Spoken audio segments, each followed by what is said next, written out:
Boa noite a todos. Estamos aqui para mais um capítulo do nosso estudo sobre Santa Hildegarda de Bingen.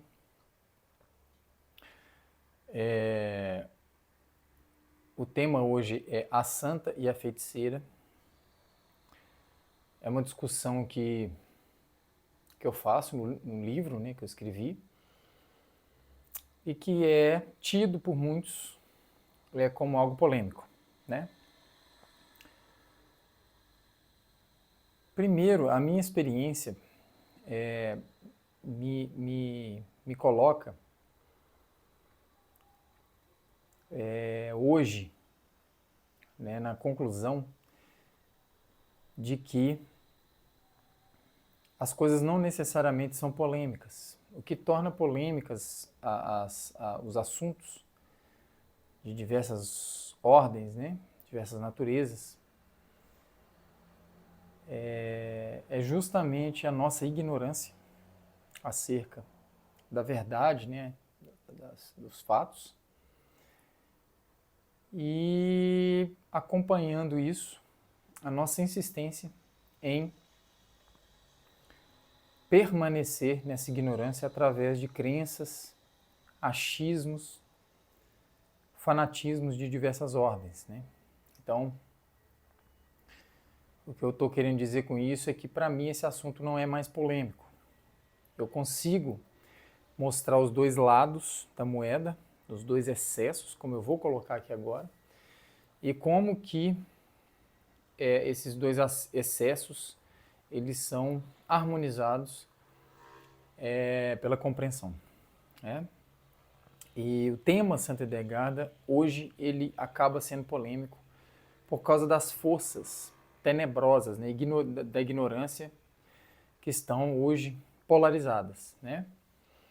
Então nós vamos buscar fazer uma síntese muito importante, e é por isso que eu chamei de a Santa e a Feiticeira, para colocar dois polos muito distantes, pelo menos no primeiro momento, para a gente discutir o porquê disso. E ao longo desse capítulo eu espero, né, que vocês possam compreender o que eu quero dizer, tá? Então vamos prestar muita atenção, porque esse momento ele é muito importante para a gente situar o aspecto prático da medicina de Santa Hildegarda hoje. Por quê? Porque no meu modo de ver, agora, nesse momento, todo e qualquer conhecimento ele precisa ser atualizado, ou seja, nós temos que fazer o máximo esforço para compreender quais as forças que atuam num determinado momento histórico, que influenciam o comportamento humano, e daí situar esse conhecimento para a gente encontrar uma prática. Qualquer prática descontextualizada, ela se torna mais motivo de sofrimento, de ignorância, de fanatismo do que bênção, né? Então nós temos que entender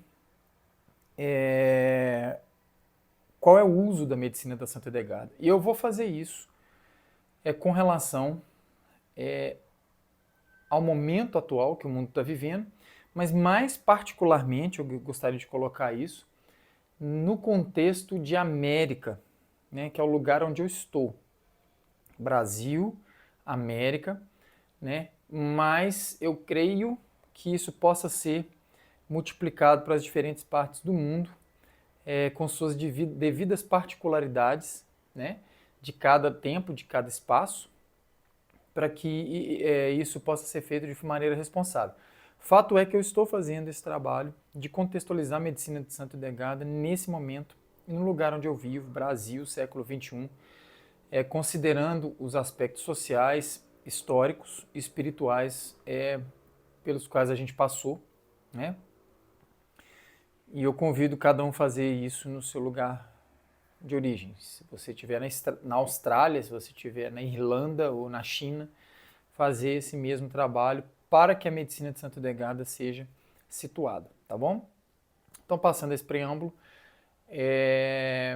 eu vou narrar uma experiência, né, pessoal que me fez despertar para alguns aspectos que têm a ver com a medicina de Santa Hildegarda. Primeiramente, né, eu tenho muita afinidade pela zona rural. Eu fui criado praticamente com contato, se não diário, semanal, em alguns momentos até diário, com a zona rural, né, por questões familiares. Eu sempre estive na cultura rural de alguma forma. Sempre me encantou estar em contato com a natureza e observar a relação do ser humano com a natureza nas suas dificuldades e também nos seus encantos, né? Então a vida rural ela me chama muita atenção desde criança e eu observo, né? E de uma forma ou de outra, a medicina natural popular esteve presente na minha vida de alguma forma. Não tão diretamente como eu desejaria, porque quando você vive na cidade e tem um pé lá na roça, vamos colocar, numa época em que a minha geração, eu tenho 40 nesse momento, né, em fevereiro de 2024, 40 anos, a minha geração foi muito saturada de medicamentos, de remédios, de procedimentos alopáticos, né? Isso um grande problema da nossa geração, que a gente tenta mais ou menos rebuscar aí, mas realmente a indústria farmacêutica pegou pesado com a nossa geração. Mas eu tenho lembranças, né, da minha avó, apesar dela muitas vezes não aderir tanto quanto o conhecimento dela poderia fazê-la aderir à medicina natural, minha avó materna. Ela tinha livros de medicina natural e eu pegava ela estudando aquilo, né? Eu vivia no meio do mato, via aquelas coisas e eu tinha uma experiência do avô materno também, o marido da minha avó materna, né? Fazendeiro, que chegava nos meus ouvidos, né? Que ele tinha uma afinidade por pessoas que conseguiam utilizar a natureza de uma maneira positiva, que eram chamados, né, de curandeiros, né, na nossa tradição americana, os curandeiros, né. E esses curandeiros eles faziam vários procedimentos na fazenda do meu avô, muito embora ele fosse um sujeito super católico, inclusive ministro da Eucaristia, ele já realizou vários matrimônios, vários batismos, né? Ele era um sujeito super respeitável, né, dentro da comunidade católica. Ele tinha uma afinidade pelo curandeirismo por causa da simplicidade dele, a forma dele viver. E chegava nos meus ouvidos, mesmo que aquilo fosse estranho, algumas histórias, né? Histórias de pessoas que iam fazer orações e expulsavam as cobras, as serpentes, né, da fazenda. Um padre que eles estão querendo, né, as pessoas estão querendo até beatificar, se é que ele já não foi, que é o padre Libério, era tido como milagreiro, ele fazia as orações, era muito amigo do meu avô, fazia as orações e modificava padrões da natureza, como mortes de gado por causa de serpente, enfim. As coisas chegavam no meu ouvido e eu sempre tive uma afinidade com a medicina natural, isso parece já ter vindo comigo, então eu fui vivendo isso. E isso me deu uma base, né, para eu gostar da ideia de que a natureza contém forças, né, e que isso está ligado à divindade. Ou seja, existem forças organizadas por uma divindade, né, pela divindade, pela força divina. Né, e se a gente consegue enxergar, né, sentir, intuir, a gente consegue caminhar nas leis naturais divinas. Bom, o tempo foi passando, eu me afinizei pelas medicinas clássicas, tenho algumas formações, né? Estudos livres também eu faço constantemente, porque eu gosto da medicina comparada, eu gosto de estudar medicinas arcaicas de diferentes origens, porque isso me faz permanecer no caminho da medicina. E, como eu já coloquei, né, eu conheci a Santa Idegada, num certo momento da minha vida.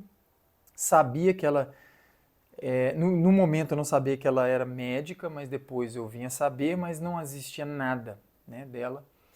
No momento em que eu a conheci, na internet era muito pobre. Isso começou a mudar à medida em que ela foi considerada doutora da igreja em 2012, da Igreja Católica, Apostólica Romana. Então, mesmo assim, eu nunca tinha tempo de investigar e eu já tinha até esquecido. Sempre vinha tem a Santo Legado, uma hora eu vou ver, mas nunca vinha. Então, em 2018, eu fui fazer um trabalho em zona rural, que é um levantamento etnomédico, para um amigo médico que me pediu para fazer. E um levantamento etnomédico, ele significa o seguinte: você vai em uma comunidade e busca compreender os princípios da medicina daquela comunidade e o arsenal terapêutico, né? Esse amigo me ensinou esse termo, o arsenal terapêutico que essa comunidade tem para tratar da sua própria saúde, né? É algo que hoje está voltando à moda, mas infelizmente a gente já perdeu 90% desse conhecimento. Falo 90% porque quase a totalidade do conhecimento tradicional ele se perdeu, lamentavelmente, as suas práticas, mas os princípios estão lá, então a gente tem como investigar. Esse trabalho ele foi muito importante para mim porque eu pude voltar na zona rural com um propósito daquilo que eu intuía na infância. E ao trabalhar com essa zona rural, com essas pessoas, eu pude entrar em contato com as tradições ligadas ao curanderismo clássico, que é o curanderismo das Américas, esse curanderismo que tem algo de doutrina médica, bem estabelecida, bem consolidada, mas também tem algo da intuição do homem e da mulher simples. Né? Aqueles que vivem em contato direto com a natureza e que intuem e que pela intuição começam a praticar ou pela prática são levados à intuição e conseguem consolidar uma medicina sólida. Né? Então ali existem as práticas dos chás, dos emplastros, dos xaropes e das simpatias, que são as orações ligadas a procedimentos rituais com elementos da natureza e objetos da vida cotidiana que vão gerar uma transformação íntima nas pessoas que as tornem receptivas à cura. Né? Então, eu pude compreender nessa época também que as simpatias elas não se baseiam em crendices. Elas se baseiam numa manipulação consciente de símbolos. Símbolos que têm um certo sentido para uma certa cultura. É por isso que a etnomedicina ela tem que ser considerada dentro do seu contexto. O problema é quando isso é descontextualizado e aí sim, pela idolatria do ser humano, as pessoas começam a transformar esse arcabouço simbólico e deixam de usar conscientemente, mas começam a usar inconscientemente num sistema idólatra mesmo, que passa pela superstição. Infelizmente, o que a gente conhece a maioria desses rituais, desses procedimentos, eles se degeneraram. Né? Os meus estudos levaram a crer que é assim. Houve um momento onde certas pessoas, homens e mulheres, que foram capazes de intuir diretamente, intuir e experimentar, eu falo de uma experiência íntima, transformadora, diretamente certas leis naturais de origem divina, conseguiram operar com objetos e com elementos da natureza para gerar um ambiente de cura. Porém, né, a idolatria humana, que é um pecado humano, que é um defeito psicológico, ela converteu isso em práticas mecânicas e hoje, infelizmente, a gente conhece só a casca da questão. Poucos hoje são aqueles que guardam um respeito, com devido respeito, o conhecimento dos curandeiros antigos. Né? Então esse conhecimento, nesse estudo que eu fiz, me levou a buscar certos princípios desse curandeirismo clássico. Enquanto eu estava nisso, as comunidades de pessoas simples se chegavam a mim, né, e eu conversava com aquelas pessoas em grupo para tentar compreender o que estava acontecendo. Fiz um levantamento de ervas que eram utilizadas, um levantamento incompleto, porque a pandemia fragmentou e espalhou, matou pessoas que eram amigas minhas lá, que estavam no trabalho comigo, enfim. Meio que castrou, né, esse empreendimento que a gente estava nele. Mas a gente estudou o suficiente para ver a realidade, né, da medicina natural no Brasil hoje, em zonas rurais, né, pelo menos na região de Minas Gerais. A medicina natural ficou desacreditada, então as pessoas elas chegam, os mais velhos têm alguma noção, os mais novos não acreditam mais, a maioria. E dentre os mais velhos, a maioria já não detém o conhecimento completo, nem das fórmulas, né, as fórmulas usando os elementos da natureza, e nem dos procedimentos rituais. Né? A maioria não tem esse conhecimento, muito embora eles achem que tenham. Né? Há sempre algo faltando, a gente vê que o arranjo simbólico não está bem feito, né? Quando a gente estuda mesmo os arranjos simbólicos dos rituais, a gente vê que tem alguma coisa faltando. Quando a gente estuda a fundo as formulações, a gente vê que tem algo faltando, quer dizer, algo se perdeu no meio do caminho e infelizmente morreu com quem sabia, na maioria das vezes. E, por outro lado, os mais jovens, grande parte não quer acreditar mesmo, porque está em outro mundo, já nasceu num mundo onde a cultura está degenerada e sendo destruída, e uma outra parte muito bem intencionada não acredita porque não funciona. E eles não estão errados, porque se perder os procedimentos. Se perder os procedimentos, o resultado não vai ser satisfatório e pode ser até arriscado. Então, o fato de você apresentar uma planta, um arranjo de plantas, como se fosse funcionar, mas sem dominar aquela doutrina médica que embasa, a gente perde o efeito. Então, nós estamos diante de uma juventude descrente. Mas foi uma jovem, no meio de uma conversa dessa, que me fez o questionamento. Falou, olha, como eu não confio nas formulações, eu já entrei frias várias vezes, mas eu quero saber, eu quero compreender, eu te convido a trazer para a gente alguma coisa. Então, ao invés da gente só levar para você, você traz. Porque você é terapeuta, você já investiga, traz para nós. E aquilo me deu uma pulga atrás da orelha. Eu falei, gente, eu estou fazendo um levantamento etnomédico e para ser coerente no levantamento etnomédico, eu tenho que estudar essa etnia, estudar esse pessoal e sou convidado a levar alguma coisa. Mas que tipo de medicina está próxima dessas pessoas? Né? E aí eu fui analisar que apesar da mistura de raças, era uma comunidade, né, muito voltada para o cristianismo. Então tem os fiéis evangélicos e os fiéis católicos. E eu lembrei da Santa Edegada. Gente, é uma medicina católica, então eu vou afundar meu coração nesse estudo para ver se a gente consegue trazer uma doutrina médica bem consolidada para essas pessoas que ainda têm uma certa simplicidade, que ainda têm um conhecimento, talvez eles consigam se arranjar em cima dessa medicina. Então a minha ideia foi levar uma doutrina médica, que é o que se perdeu, que tem uma cara da comunidade, né? E ao mesmo tempo essa comunidade completaria essa medicina praticando-a, né, no seu dia a dia.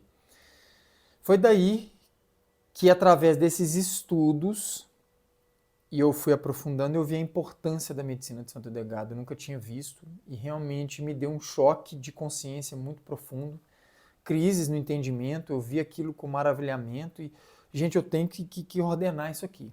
Então nasceu com uma ideia de fazer uma apostila de estudo simplificada, mas eu vi que a gente tinha que expandir um pouco mais e aproveitar isso para formar um material que desse a possibilidade de qualquer estudante no Brasil que entrasse em contato com isso, pudesse aprofundar posteriormente na medicina de Santo Edegado e praticá-la com devido respeito. Né? Mas então o que acontece? Esse é o contexto. Tá? É importante eu narrar essa história para que vocês entendam como que eu entrei verdadeiramente na medicina de Santo Edegado. Eu devo uma gratidão muito grande aos meus amigos da zona rural, que me ajudaram com a sua simplicidade de coração, com sua capacidade de atuar, sua prática, né? Seu coração gigantesco, de me animarem a estudar e levar o que eu pudesse para eles, enquanto eles me passavam o que eles tinham de melhor. Foi uma troca que eu não tenho como expressar, né? A minha gratidão. E dentro desse contexto, né, tinha uma senhora que me ajudou muito, amiga minha, pessoa que eu prezo muito, e que ela falou, né, ela me explicou a história de vários curandeiros, vários procedimentos, até os errados, né, os charlatães, os problemas que foram feitos e tudo. E nesse contexto, ela foi capaz de me organizar, me colocar num mundo diferente desse da vida cotidiana, né? Toda essa simbologia, todas essas histórias, toda essa mística natural, eu consegui adentrar e praticamente assim entrar mesmo nesse ambiente e me colocar como um praticante disso e como ele se sentiria, como eles agiam, né? Eu me inseri nesse universo com uma intensidade muito grande. Uma das histórias que ela conta é o seguinte, que o compadre da mãe dela era um curandeiro, porém muito católico, e ele um dia chegou para ela, para essa mulher, que hoje é idosa, mas na época era uma moça, né, pelo que ela falou, ela era uma adolescente, já quase na idade adulta, e ele virou e falou a seguinte frase para ela.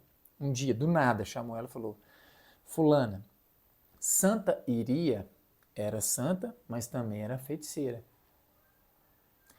Diante dessa frase, essa mulher que era muito católica, ela assustou. Como assim santa e feiticeira, né? E ele explicou, não, o que eu quero dizer para você é que existe uma mágica por trás da santidade. Eu vou te ensinar um procedimento.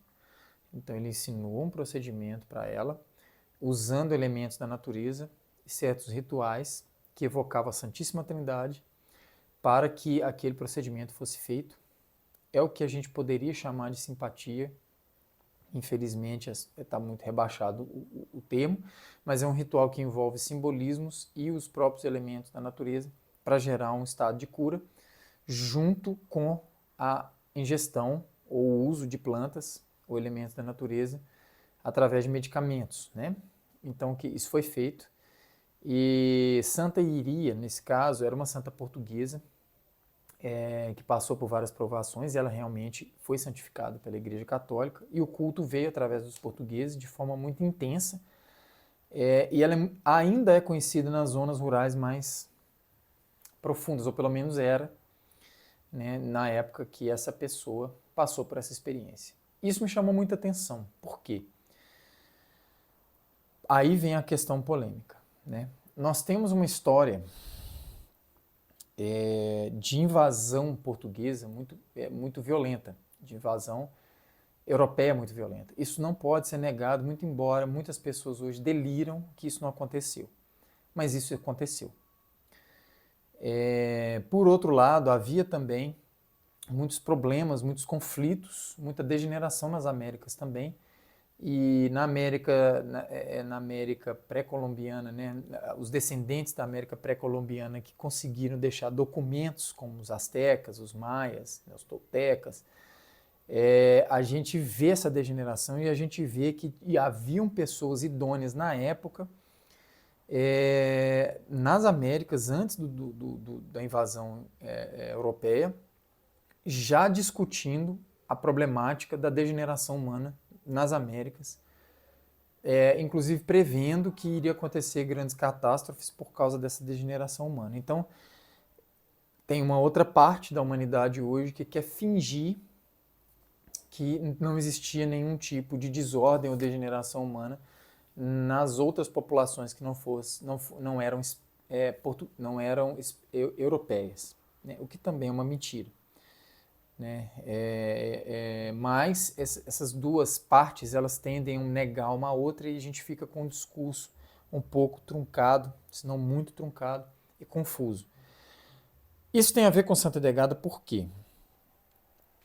Quando a gente entra em contato com a doutrina médica de Santa Edegada, a gente vê de maneira clara que ela trabalha praticamente com a medicina dela através de rituais evocando certos elementos espirituais bem determinados e fundamentados em relação com certos elementos da natureza na produção de medicamentos.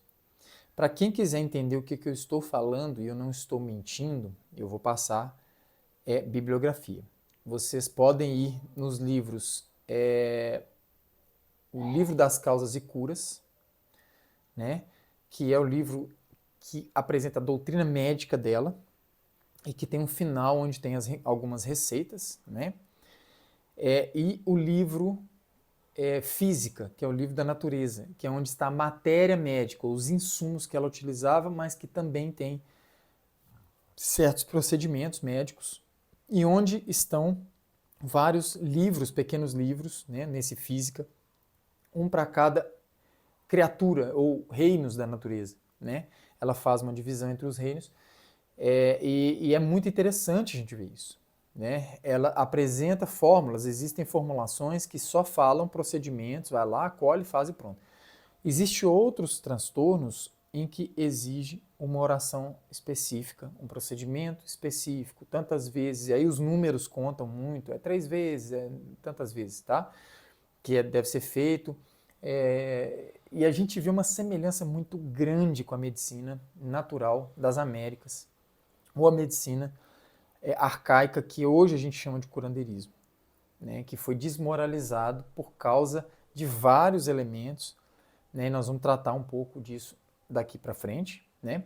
Mas o que a gente quer colocar é que a medicina de Santo Degado, ela tem uma semelhança incrível com o curandeirismo, particularmente pelo que eu estudei, o curandeirismo das Américas, tá? Isso é inegável.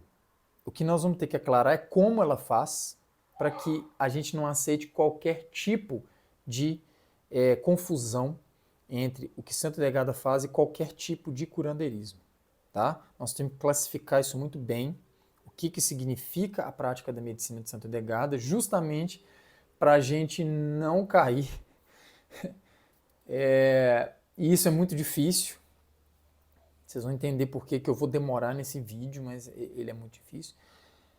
Para a gente não cair numa descaracterização da medicina de Santo Degado, que também é uma coisa que tem sido feita e isso é absurdo, tá? Então, o que tem acontecido? Hoje, nesse momento, nós temos uma enormidade de informações e de ideologias e de sectarismos de todos os tipos. Isso a gente está sendo bombardeado por essas coisas e nós não estamos perdendo o nosso sentido crítico prático. Ou seja, um sentido crítico que funcione na vida prática, né? Isso é gritante e essa desordem ela está enlouquecendo as pessoas literalmente, tá? E a gente vê hoje a medicina da Santo Degado também não está fora disso. É muito difícil a gente ver um material de boa qualidade em cima da obra dela. Quando eu falo isso, não é para engrandecer o trabalho que eu tenho feito. É justamente o contrário. É que ao fazer esse trabalho, eu vi a seriedade da questão e eu me estarreci com a bagunça que está imperando, né? Então, ou a gente tem um trabalho em cima da medicina de Santo Degado, do conhecimento acerca de Santo Degado, seja qual for, que é muito beato, vamos colocar, ou seja, existe uma doutrinação religiosa muito grande, uma visão muito bitolada do negócio, né, do assunto.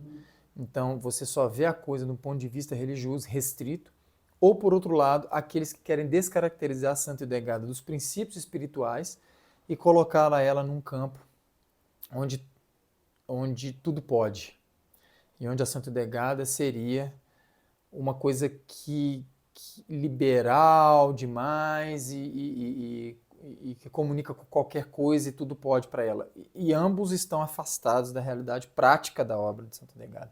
Quem quiser praticar a obra de Santo Degada vai ter que encontrar um equilíbrio entre isso aí, vai ter que estudar muita doutrina médica, não tem como, né? Vai ter que entender, compreender a estrutura dessa doutrina médica, vai ter que entender o contexto que aquilo foi feito e compreender que a forma religiosa na qual ela estava colocada, ela veste a medicina dela. tá? Então, o que eu estou colocando é o seguinte, a gente não pode achar que a gente, por exemplo, estudando um médico que viveu dentro dos cânones da medicina, da doutrina budista, por exemplo, na China ou na Índia, a gente pegando essa medicina dele e trazendo para o nosso meio, nós não vamos ter que entender qual é a veste budista dessa medicina.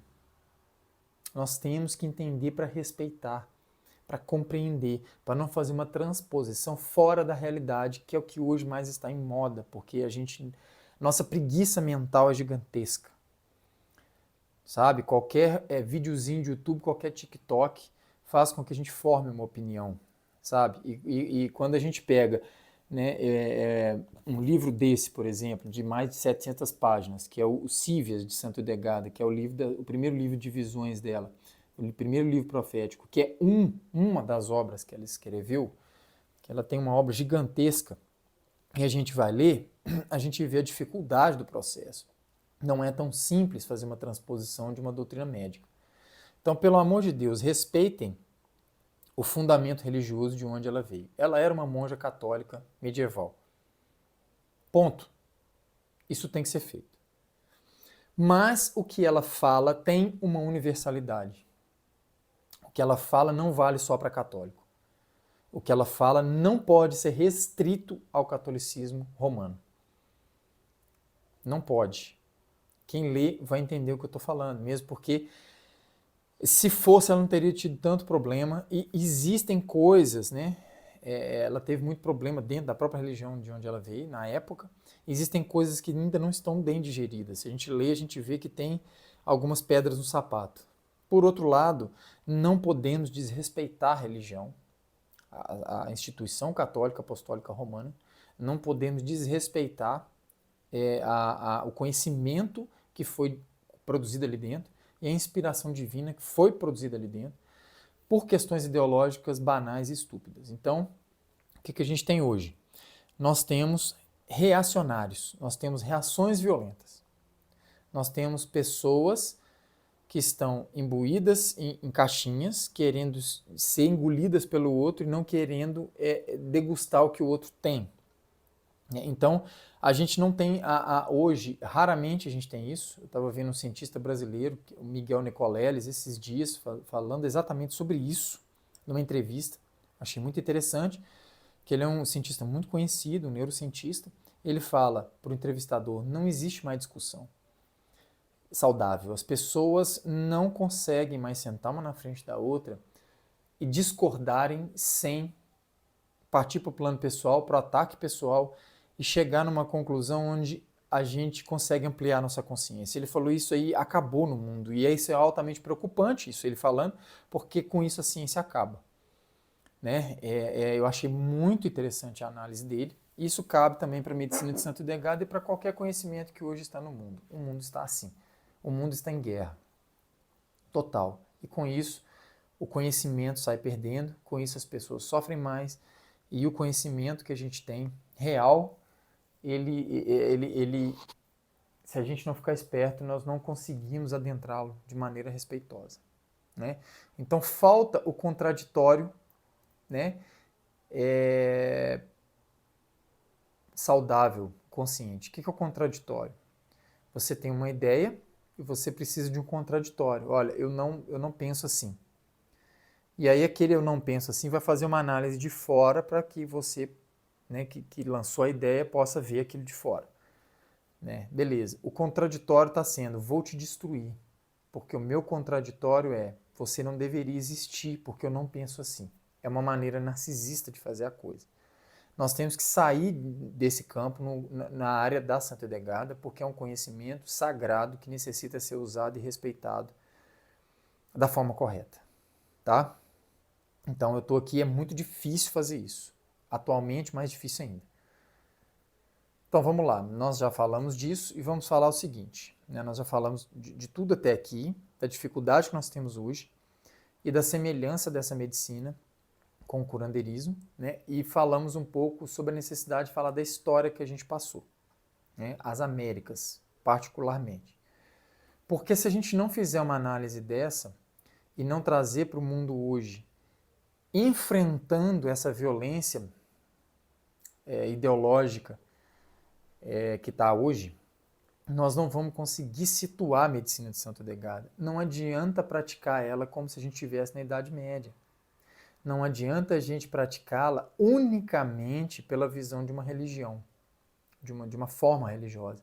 Não adianta a gente tentar praticar uma religião, uma doutrina médica do peso de Santo Edgardo dentro de uma visão do pode crer, tudo pode, da contracultura pura. Não dá, não entra. Santa Edgarda é extremamente revolucionária. Ela foi num caminho reto. Ela realmente consegue passar para nós o fino do fino da medicina natural. Então nós vamos ter que para entrar em contato com a medicina de Santa Edgarda de forma respeitável, nós vamos ter que passar por grandes crises internas, onde a gente vai se ver nesse meio dessa violência toda, onde a gente vai se ver confrontando com nossos defeitos, com os nossos pecados, como ela diz, com os nossos vícios. Para entender a medicina de Santo Edgardo, nós temos que entender o princípio dela, que é a conversão. Que a gente realmente, dentro da linguagem dela, é a gente voltar para a divindade. Se isso não for feito, se a gente não encarar o tamanho do nosso egoísmo, do nosso narcisismo e passarmos por essas crises íntimas, nós não vamos compreender a medicina dela. Esquece, ideologia não dá conta disso. Se por um lado a gente tem um peso religioso muito forte, que tenta limitar o conhecimento para caber dentro de uma forma, por outro lado nós temos algo que combate o clero de uma maneira infantilizada, tentando fazer com que Santo Edgarda entre nessa bagunça que está o mundo. Santo Edgarda, ela transcende tudo isso. Ela realmente fala, não importa o lado que você esteja, é necessário voltar para a origem. E eu vou te passar o procedimento. Então a medicina dela tem todo um arranjo para a gente entender isso. Por isso a importância da gente respeitar uma doutrina médica e não sair falando borracha como se a gente realmente estivesse fazendo grande coisa. Porque hoje qualquer pessoa se sente grande e qualquer coisa que sai da boca de alguém é uma grande coisa. Santo Edgarda fez um trabalho muito profundo para a humanidade. Eu não arranhei nem a superfície, tá? E eu estou falando para vocês, se vocês acham que o que eu estou falando é borracha, caiam de cara no conhecimento dela. E aí vocês vão entender o que eu estou falando. Não é brincadeira. É muito difícil.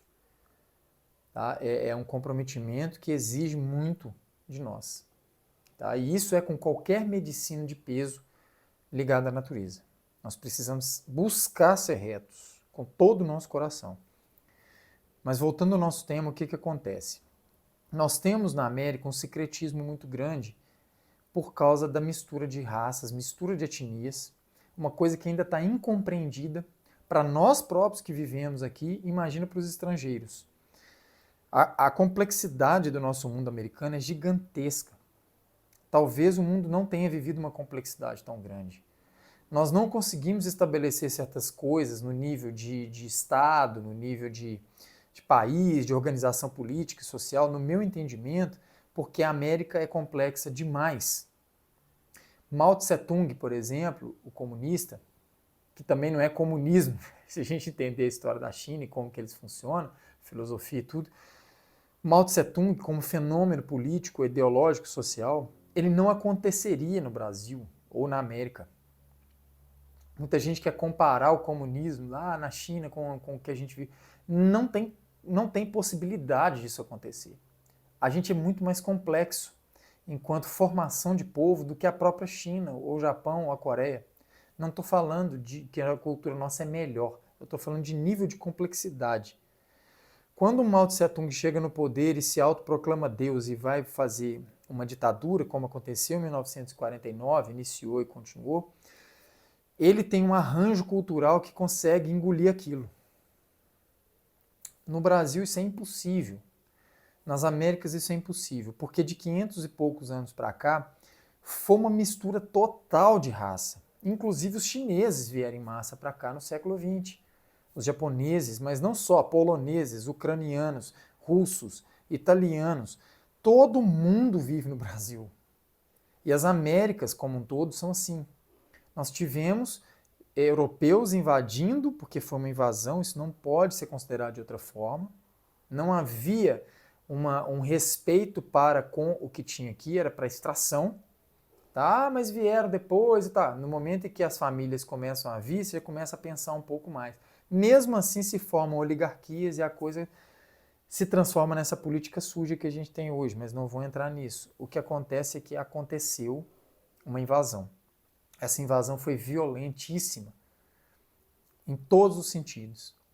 E essa violência, ela foi extremamente traumática. Tá? Nós temos que nos lembrar de que nos últimos 500 anos nós tivemos um tipo de escravidão que não existia antes na história da humanidade, muito embora existia a escravidão. É uma escravidão que descaracterizava absolutamente o outro. Né? Então, quando alguém caía vítima de um europeu na época das invasões, né, na época do imperialismo, né, das grandes navegações, depois do imperialismo, você estava condenado a não ser nada. Então, sua cabeça era raspada, sua roupa era trocada, você era impedido de preservar sua religião, etc, etc. Você era descaracterizado como pessoa. Isso foi muito violento, por um lado. Por outro lado, foi uma oportunidade ímpar da humanidade de fazer com que seres que nunca seriam capazes de se cruzar, se cruzassem. Tá? E essa miscelânea faz com que povos que estavam vivendo em fragilidade espiritual e social pudessem levar um choque de consciência para voltar nas origens do seu próprio conhecimento espiritual. É por isso que o assunto é polêmico.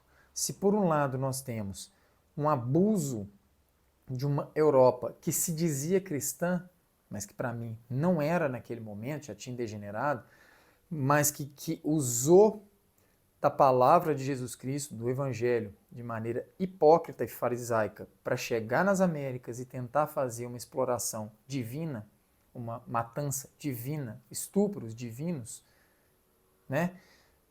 Por outro lado, como eu disse, os documentos antes da colonização dos próprios indígenas já demonstravam uma grande degeneração espiritual e cultural aqui, né? A ponto do, por exemplo, o rei tolteca lá no México, Netzahualcoyotl, né, no século XV, pouco antes dos europeus chegarem, ele percebeu um nível de idolatria tão grande que ele constrói um templo que não tinha imagem alguma. Isso era radicalmente contrário ao que os povos da América faziam naquele momento, porque ele dizia, existe um só Deus, que é Ipalnemohuani, né, que é o único, aquele que está no perto e no distante, ou seja, aquele que está em todo lugar, o onipresente. E ele dizia que tudo vem dele, então todas as manifestações vêm de um princípio só. Ele teve que retomar isso dos antigos toltecas. Né? E ele falava das degenerações, ele mudou leis relativas a sacrifício humano, ele queria acabar com esse negócio, né? Porque ele falava, sacrifício é o meu autossacrifício, não o sacrifício do outro. Então a gente tem documentos que mostram que haviam reis aqui que eram firmes com relação aos abusos espirituais e sociais do seu tempo. Né? Nessa época, esse rei, por exemplo, criou leis ambientais. Né? Ou seja, ele estava vendo um mundo totalmente diferente do que o pessoal dele estava vendo, aonde que isso ia dar. Né? Enfim, a gente tem culturas degeneradas se encontrando. Vamos ser muito diretos, tá? E nesse momento, aqueles homens e mulheres retos que seguiam alguma coisa espiritualmente válida sofreram muito porque eles tiveram que preservar a cultura. Qual cultura? Uma cultura que fosse legítima no meio desse caos. Então, o que aconteceu? Tanto o cristianismo, aqueles que eram adeptos do cristianismo, como aqueles que eram adeptos de outras vertentes espirituais, ao se mesclarem, assimilaram algo uma da outra. E não é uma questão ideológica como hoje é debatido, não foi uma coisa do tipo, você induziu isso, não foi só isso que estava em jogo a sobrevivência espiritual de um povo que estava se formando. Com muita violência, com muita guerra, com muita agressão, com muita ignorância, mas que teve a oportunidade de fazer, opa, qual é a minha origem real? Fora a forma religiosa, mas qual é a origem? Né? E isso aconteceu inclusive com muitos padres. Né? A gente vai ter cronistas que se compadeceram dos indígenas, dos negros e começaram a estudar a cultura deles, primeiro para catequizar, mas no meio do caminho, peraí, tem uma coisa errada aqui. Né? Ou melhor, tem uma coisa certa aqui. Né? Teve vários padres, inclusive, né? Tem um que eu não sei, não sei como que a Inquisição não enxergou que ele estava descobrindo, né? Que foi aquele que fez o primeiro dicionário de língua da América, da língua náhuatl, né? Dos astecas, que ele escreve numa das crônicas dele o seguinte: os cantos dos indígenas fazem os nossos cantos sacros parecerem cantos infantis. Tamanha complexidade, a riqueza espiritual que eles têm. Né? Me fugiu o nome, me desculpem, mas se vocês pesquisarem, não é Diego de Landa. Diego de Landa estudou os maias, eu esqueci o nome dele, mas vocês vão ver, está na ponta da língua. Né? Foi o primeiro dicionário feito na língua indígena na época da conquista das Américas. Esse padre, ele começou queimando tudo, queimando as idolatrias, né, que ele chamava, queimando os documentos, mas depois ele começa a perceber que tinha uma linguagem comum com o que ele conhecia sobre o conhecimento de Cristo. Né? E é uma coisa muito bonita. Né? Se a gente for ver também o padre Anchieta no Brasil, ele passou por um processo semelhante, que foi o segundo a fazer um dicionário em língua indígena. Né? Para quem não conhece, o padre Anchieta, que hoje ele é um santo da Igreja Católica, né? Ele foi um padre que, ao se compadecer do que estava acontecendo e da violência, ele tentou fazer uma mediação entre os indígenas e os brancos. E nem sempre isso estava ligado a uma catequização. A gente tende a simplesmente colocar a pessoa no seu tempo. Mas as pessoas que são chamadas de santas, né, ou que se diferem muito da norma de um tempo, ele não está preso naquele tempo. A gente analisando a vida e a obra de um padre Anchieta, a gente percebe que ele não estava só naquele tempo. Tem parte dele que era um homem do tempo, tem uma parte que não estava no tempo. Né? E grande parte dos poemas dele, na verdade, foi escrita até quando ele estava em cativeiro em comunidades indígenas. Por quê? Ele se oferecia como moeda de troca para acabar com os massacres aos indígenas. Né? Então teve uma época que ele ficou 3 anos dentro de uma tribo, porque os portugueses massacravam os índios, estupravam as mulheres, roubavam os filhos dos homens, e aquela carnificina, aquela confusão. Ele se colocou no meio daquilo e falou: peraí, vamos fazer o seguinte, vocês vão fazer as pazes, vocês vão respeitar esses indígenas aí. Só que quando ele falou isso, os indígenas duvidaram. Pô, esses europeus chegam e não tratam nada, eles tratam e não cumprem. Qual a garantia que a gente tem? O padre Anchieta falou: me levem para lá. E a garantia de que a guerra vai acabar é que se eles fizerem guerra, vocês me matem, tranquilo. Né? Então, assim, ele foi capaz de entrar na cultura indígena não apenas como um doutrinador, mas com respeito ao próximo. Né? Então, nós estamos falando, eu estou usando desses exemplos para mostrar que, embora a grande maioria sofreu imensamente sem perceber o que estava acontecendo e simplesmente se entregou ao sofrimento, uma pequena minoria conseguiu consolidar uma nova cultura, uma cultura sincrética. E aí nasce o curandeirismo americano, né, que mescla os conhecimentos xamanísticos dos negros e dos índios com o conhecimento cristão dos europeus, com uma nova roupagem onde a gente vai poder enxergar o que de melhor tem em cada uma dessas linhagens. E aí a gente não perde por que está tão próximo da medicina de Santo Edgardo. A medicina medieval de Santo Edgardo, que está imbuída de uma mística e não apenas de uma análise de substâncias químicas ou de procedimentos patenteados, como hoje é essa coisa fria, essa linguagem está muito mais próxima desse trabalho direto na natureza, baseado também na intuição direta, além de ter as doutrinas médicas de base, muito semelhante ao que Santo Edegada estudava. Né? Aqueles que estudam Santo Edegada sabem que ela narra que tudo foi passado por Deus, pelo Espírito Santo, as formulações dela todas foram passadas, isso está escrito nos livros dela, mas fazendo estudos comparativos com a medicina popular da época, que a gente tem que lembrar que Santo Edegada veio da Alemanha e os povos germânicos têm uma relação com os nórdicos, né? Em parte com os nórdicos, em parte com os celtas.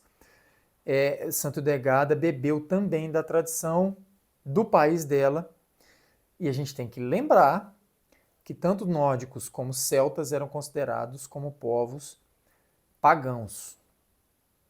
Isso tem que ser lembrado. Então, de alguma forma, mesmo que Santo Edegada tenha reformulado, a prática da medicina dela parece ter bebido de fontes diversas e ser sincrética. Tá? Também. Então, a gente está falando de um novo arranjo. O que é diferente em Santo Edegada, essa diferença eu vou atestar, é que Santo Edegada vai falar que o conhecimento real vem direto da inspiração do Espírito Santo. Né? Que no catolicismo é a terceira pessoa da Santíssima Trindade. Nós temos o Pai, Filho e Espírito Santo formando um triângulo, né? E esse triângulo, na verdade, não é que é vários deuses, mas é um Deus que se manifesta de três formas diferentes. Né? Então, a gente vai ter essa terceira parte, que é o Espírito Santo, ele está ligado, na tradição cristã, ao potencial de criação divina.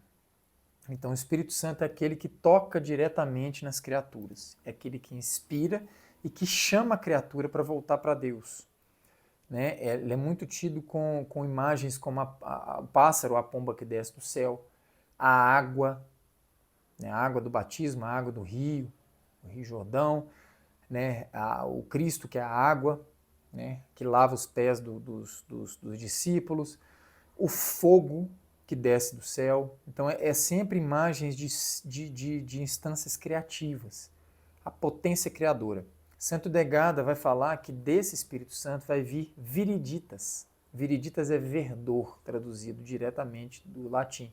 Verdor é a vitalidade divina colocada nas criaturas por meio do Espírito Santo, que é capaz de dar a essas criaturas o seu brilho especial dentro da criação. Então, de viriditas é que vem a saúde e a cura. Né? Então, nós temos que entender isso em Santo Edegada para a gente levar para a prática. Então, Santo Edegada não vai considerar qualquer coisa como medicina, mas ela vai considerar que a inspiração divina é o único fundamento da medicina. Então, ela vai tirar qualquer idolatria da jogada. Santo Edegada, inclusive, vai usar muito da astrologia. Né? Muitas pessoas que são muito ligadas à doutrinação, né, religiosa vai tentar rebuscar isso, mas não, ela usa da astrologia. Né? As descrições dela dos 12 signos zodiacais no livro das causas e curas, de acordo com os meses do ano e as influências que isso tem, a descrição de onde estão os planetas, ela é astrológica. E as descrições acerca dos 12 ventos, imagens simbólicas que ela usa, que foram retratados em alguns afrescos, também denotam uma astrologia muito forte em Santo Edegada. Só que ela nunca vai considerar, e isso é importante frisar, e vocês têm que ter em mente se vocês quiserem respeitar a medicina dela e entender o que ela está dizendo. Nunca ela vai falar que uma criatura por si só consegue influenciar o ser humano e curá-lo. Quem cura é o Espírito Santo. O Sol, a Lua, as estrelas, os planetas interferem na vida humana, na dinâmica de funcionamento da Terra, uns com os outros, o tempo inteiro. Inclusive, ela sugere que existe como a gente atrair para nós influências planetárias ou diversas por meio da oração. Isso está no último tratado, no último tratado profético dela, né, que é o livro das obras divinas. Porém, nenhuma dessas criaturas é capaz de tecer o destino de um ser humano como a astrologia vulgar fala. Então ela vai falar de uma astrologia diferente dessa astrologia que a gente fala, que é muito vulgar, vulgarizada e vulgar mesmo, que é aquela que, segundo a Santa Edegada, é a astrologia idólatra. Né? Porque quando você considera que uma criatura é capaz de ter seu destino humano, você está idolatrando. Você está trocando uma unidade, né, em termos de princípio espiritual, digamos assim, mas é um mistério isso, não existe nome para isso, né? Mas ela está falando de uma unidade. Se você substitui essa unidade para uma das infinitas criaturas que estão dentro dessa unidade, você pratica a idolatria. Esse tipo de astrologia é repudiado do Santo Edegado. O que acontece é que há influências. Porém, o ser humano ele pode estar ligado à idolatria ou ao Espírito Santo. Se ele estiver ligado ao Espírito Santo, é o Espírito que vai ditar. Nenhuma cura vem de nenhuma criatura. O Espírito Santo usa das criaturas para curar o ser humano. Claro isso? Muito bem. Partindo disso, a gente cai num ponto interessante que tem a ver com a santa e a feiticeira que a gente está falando. Porque nas Américas, o que não foi considerado plenamente doutrina católica apostólica romana, do jeito que aquilo estava formulado, era bruxaria, era idolatria. Não importa os princípios sobre os quais essas práticas eram amparadas. Nós dizemos de Nezahualcóyotl, por exemplo, que repudiava a idolatria e era um rei tolteca, né, um sabedor, um Tlamatinime, né, que é um sábio indígena da América Central, que ele era radicalmente contra a idolatria e falava de um princípio unificador, que é Ipal Nemorwane, o dono do próximo e do distante, o onipresente. Percebem o que eu estou falando? O que eu estou falando aqui é muito polêmico e difícil, mas é o seguinte: a idolatria não tem a ver com você pratica a minha religião ou não. Tem a ver com uma postura humana. Existem católicos, apostólicos romanos ou cristãos que são idólatras? Existem. E não são poucos. Porque a idolatria está dentro da nossa psique degenerada. A psique que, de acordo com a própria tradição cristã, é a do pecado, da queda de Adão e Eva. Né? Mitologicamente está explicado assim. Então a gente vai ter uma psicologia doente, carregada de vícios, que é o que Santo Edegada usa, e esses vícios vão fazer com que a gente se degenere. E a gente degenerando, a gente começa a ficar escravos de ideias, de religiões fechadas, de fanatismos políticos, esporte, seja o que for. Isso é idolatria. Ah, eu sou uma pessoa religiosa, faço isso, isso, isso, isso e isso. Mas se eu tenho uma ideia errada, pecaminosa, vamos colocar, e eu fixo nela, eu sou um idólatra. Ah, eu não sigo tal ou qual religião, mas eu tô tentando andar reto. E naquele momento eu fui iluminado diretamente pelo Espírito e agi de uma maneira mais próxima do que eu deveria agir, mais equilibrada, eu não sou um idólatra. Essa é a imagem que eu gostaria de tratar. Por quê? Muito do que foi chamado de feiticeiro e bruxo nas Américas não era feitiçaria e bruxa, era santidade. E muito do que foi chamado de santidade não era santidade, era bruxaria, era idolatria. Então, é importante que a gente faça essa definição e essa diferenciação para que Santo Edegada seja colocado no seu devido lugar. E também a cultura do curandeirismo também colocada no seu devido lugar. Tá? Há uma semelhança muito grande entre a medicina de Santo Edegada e o curandeirismo, que busca sair da idolatria, sair dos erros, sair dos vícios humanos e voltar para Deus. Porém, do mesmo jeito que Santo Edegada apontava na sua época os sacerdotes corruptos, idólatras, que tinham a verdade e que não revelavam a verdade, porque eles não eram homens o suficiente para praticar. Isso ela fala. Tá? Aqui, ó, livro 2 do Cívias está aqui, primeiro capítulo. O Redentor é a Redenção. Quem quiser ler, vai ler. Ela fala claramente isso que eu acabei de falar. Então, se ela atacava, do mesmo jeito que ela atacava isso dentro da própria religião formal que ela vivia, né, isso também do outro lado, do lado pagão, vamos colocar, existiam pessoas retas. E o sincretismo que formou na América também revela uma fidelidade dessas pessoas, que foram chamadas de curandeiras, a esses princípios espirituais que Santo Edgardo participa deles.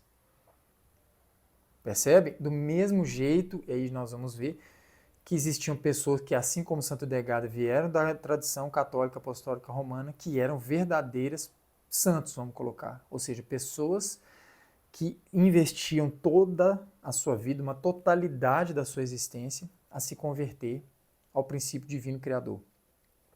Da mesma maneira que existiam do lado dos curandeiros, dos xamãs indígenas e africanos, ou ainda existem, pessoas que comungam com as artes tenebrosas da idolatria.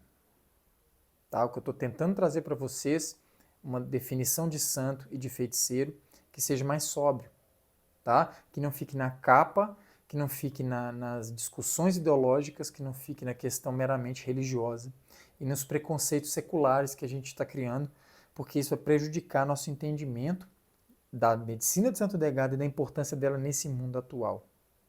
Tá? Eu estou chamando de santo aquele que devota a totalidade da sua vida ao retorno às suas origens espirituais. E estou chamando de feiticeiro aquele que confunde o princípio criador com as criaturas, que idolatra e que estimula nas pessoas o crescimento do egoísmo. Tá? Existe na santidade muito de firmeza, de austeridade,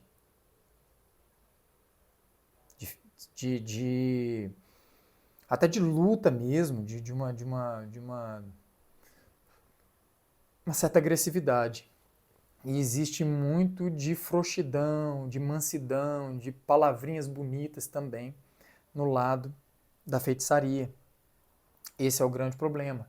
Nós temos lobos em pele de cordeiro, tá? E também temos cordeiros com pele de lobo, vamos colocar, porque às vezes ele tem que vestir aquela pele para lutar. E essa é uma grande confusão que só o coração em retidão pode desvendar. Tá? Então, santeria era uma santa, mas também uma feiticeira. Para mim, nessa linguagem desse curandeiro, uma linguagem poética, sabe? Que hoje está difícil das pessoas entenderem uma linguagem poética, tudo tem que entrar nas caixinhas ideológicas de cada tipo, que são inúmeras, inclusive as religiosas e as não religiosas e contra-religiosas, tanto faz. Existiam curandeiros que eram poetas, eles usavam linguagens poéticas. Eu acho de uma profundidade muito grande essa brincadeira, porque esse homem simples da roça entendeu o drama de um ser humano na situação em que o nosso povo foi formado. Ele denota uma sensibilidade gigantesca, uma empatia muito grande pelo nosso povo, pelas pessoas que sofrem no meio disso. Tem gerações e gerações que nasceram vítimas de estupro, de violências, foram separados de pai e de mãe, né, por gerações e gerações que foram influenciadas pelas maldades de cada lado, pelas degenerações que isso acontece, que isso gerou. Né, um homem que consegue olhar e falar, ela era santa, mas era feiticeira, quer dizer, ela é um exemplo de vida, mas ela carrega algo da santidade da Europa, que é chamado de santo, com a santidade daqui, que é chamado de feiticeiro. Não é porque o feiticeiro era isso, que essa denominação que eu coloquei de feiticeiro hoje, mas era a visão pejorativa que se tinha, mas que esses feiticeiros, entre aspas, eram os santos que a gente tinha aqui. Então ele quis dizer, santeria, ela estava comungando ali de diferentes maneiras e procedimentos. Ela estava além da dualidade. Por isso ela curava as pessoas e era, né, uma santa e tudo. Então isso é muito importante, a gente ver as coisas de acordo com o contexto, de acordo com a linguagem simbólica, de acordo com a linguagem poética de cada tempo. Da mesma forma que existiu esse homem e outros que deram a vida pela humanidade, que ajudavam as pessoas, que evocavam a força divina para curar, que faziam sacrifícios imensos, imensos, porque os curandeiros reais não cobravam. Imagina um homem vivendo direto na natureza, uma mulher, um homem ou uma mulher, direto na natureza, na dureza da natureza, conflitos constantes, aquela coisa, e ainda ter que, além de trabalhar e ter o seu sustento, dedicar uma vida gratuita, numa época que tinha poucos recursos, que você tinha que enfiar num mato cheio de cobra, numa grota. Não é o mato que a gente tem hoje, que não existia cidade direito, para arrancar, às vezes, uma planta que nascia só num certo lugar, que estava dezenas de quilômetros, o sujeito ficava uma semana viajando. Sabe? E ainda tinha o risco de ser classificado como feiticeiro e se morrer numa fogueira. Era um sacrifício extremo que esses curandeiros fizeram pela humanidade. A gente tem que ver esse contexto. Mas existiam aqueles que eram os bruxos mesmo, os magos negros? Existiam. Existia também na Igreja Católica Romana. Santo Degada fala disso, pessoas entregues à idolatria dentro da igreja. Porque é uma questão de postura. Tá? Então a gente tem que ter cuidado, não dá também para romantizar nem um lado nem o outro. Ah, vou romantizar os índios, os negros, porque eles têm direito, mas e a outra parte, a parte tenebrosa da coisa, será que a gente não vai entrar em contato com ela? Estaremos sendo negligentes. Nem tudo que está ali é positivo. Há muito de magia negra ali. E há muito de magia negra dentro da história da igreja. De sacrifícios do outro, de violências, de manipulações políticas. A gente sabe que houve. Percebe? Existe isso em todos os lugares. Mas existe muito da verdadeira pureza de coração. Tanto na doutrina de onde veio Santo Degada, como na doutrina dos nossos curandeiros, dos antigos xamãs que vieram dos indígenas e dos negros. Tá? Realmente é um assunto polêmico. Estou dando a minha cara à tapa num momento onde eu realmente corro o risco de levar a tapa dos dois lados. Na face esquerda e na face direita. Mas cada um dá o que tem. Né? Então pode ser que eu apanhe, mas é por uma causa justa. Nesse momento, em resumo, a medicina de Santo Degada, plenamente praticada, é capaz de unificar. É capaz de retornar o ser humano para um momento onde ele vai analisar: eu quero o caminho de uma medicina pautada pela idolatria, pela magia negra, pela manipulação do outro, pelo gozo em destruir e derramar sangue alheio, sem autossacrifício nenhum, ou eu quero uma vida onde eu devotarei toda a minha existência para acabar com o meu próprio egoísmo, para derramar o meu próprio sangue, se for necessário, pela humanidade, e entrar num caminho de santidade real. Tá? Então, Santo Degada nesse mundo está voltando em peso, vai ser uma medicina, na minha opinião, uma medicina que vai tomar milhões de pessoas. Nós estamos em grande crise na humanidade hoje. Inevitavelmente nós vamos voltar para a medicina natural. Vai ser um caminho pedregoso. Nós que trabalhamos com medicina natural, na minha opinião, não temos noção do que está por vir, do que está acontecendo. Conhecimentos como esses estão voltando para nós numa época onde tudo que ela falou está acontecendo, como profetiza, está acontecendo, a medicina dela é atual, ela fala de coisas que a medicina moderna e contemporânea estão descobrindo agora. A mulher falou isso há mais de 1000 anos. Como que ela viu isso? Não sei. Ela fala de sistema glandular, não se conhecia esses procedimentos hormonais, ela falava de tudo isso, numa linguagem diferente, mas falava de tudo isso.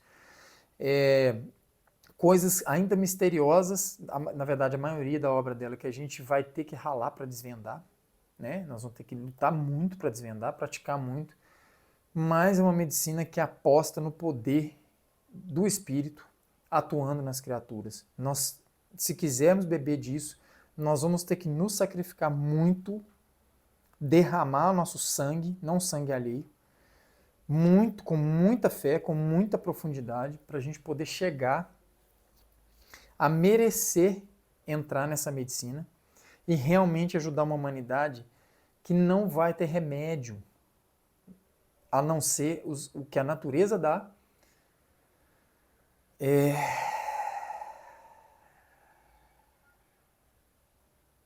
O que a natureza nos dá e que encarna princípios divinos. E para merecer uma medicina dessa, nós vamos ter que viver grandes revoluções internas. Não vai ser fácil. tá? Mas é uma promessa e eu tenho fé nessa promessa. Eu tenho fé nessa promessa, tá? Então, que a gente possa se converter de verdade, não por uma mera casca religiosa, né? E não por uma ordem ideológica qualquer. Que a gente possa verdadeiramente enxergar nossa origem espiritual, comungar com ela e viver com a natureza de uma maneira saudável, de uma maneira realmente espiritualizada. Que a gente possa comungar dentro dessa criação divina, como uma unidade. Tá? E para isso a gente tem que acabar com as guerras que a gente tem aqui, e aqui, e aqui. Muito obrigado. Até a próxima.